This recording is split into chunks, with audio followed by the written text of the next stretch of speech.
শিপু, জানো আমি আজকে তোমাকে একটা কবিতা শোনাবো। কারণ একটা বাটপার কারেন্টকে দিব না স্যার। কারেন্ট তুই খুবই মার। তুই আমাকে চিনিস না, মুনিয়ার নাম কার? তোকে আমি একবার পরিয়া করবো ছাড় খায়। তুই সারা জীবনের জন্য ভুলে যাবে আজকে কি বার। তোর শরীরে ভিতরে থাকবে না একটাও হাড়। সবগুলো খাবো আমি, করবো চুরমার।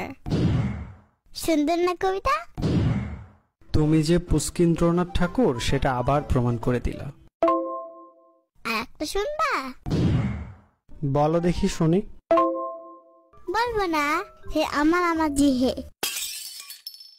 কারণ তো অথচ প্রেম করছে তুমি, অযথা প্রেম করতে পারো না শিপু। তোমার জন্য আমার ঘৃক্ষ হয়।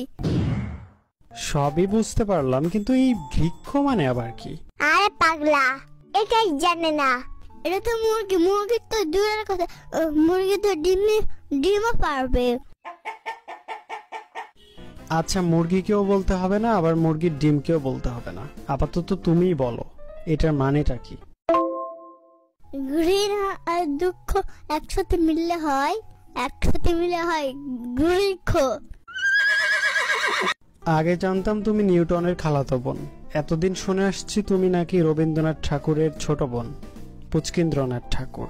কিন্তু এখন দেখছি তুমি তো ব্যাকরণবিদ। না, আমি সোজাকরণবিদ। আচ্ছা ঠিক আছে, মানলাম তুমি সোজাকরণবিদ। এবার বলো, বিদ্যুৎ নিয়ে কি যেন একটা বলছিলা। বিদ্যুৎ প্রেম করতে পারছে, হব তাহা। তুমি অথচ প্রেম করতে পারলো না। আরে ওইটা হব থাকা না, ওইটা হতভাগা হবে। পাগলাম নানি। দেখো তো বিদ্যুৎ পরে চলে যায়, আসে না। হ্যাঁ, ইদানিং তো বিদ্যুৎ থাকছেই না। তাহলে কি বুঝছো? ও তার গার্লফ্রেন্ডের কাছে চলে যায়, এই জন্য বাসায় থাকে না। আমি কি বুঝি না? হ্যাঁ, বিদ্যুৎ যেন এসে কইছে তোমারে। বলো ছেলে কোথাকার, আমার বিদ্যুতের কথা বলতে আসছে। বিদ্যুৎ ছেলে কোথাকার? আচ্ছা যাই হোক, প্রেম করে যদি বিদ্যুতের এই অবস্থা হয়, তাইলে যখন বিয়ে করবে তখন কি হবে? তখন তো থাকবেই না। তাহলে চলো বিদ্যুৎকে ভেঙে উপরে তুলে দিয়ে আসি। ভেঙে উপরে তুলে দিয়ে আসি মানে? ব্রেক মানে ভাঙ্গা, আর আপ মানে উপরে তোলা।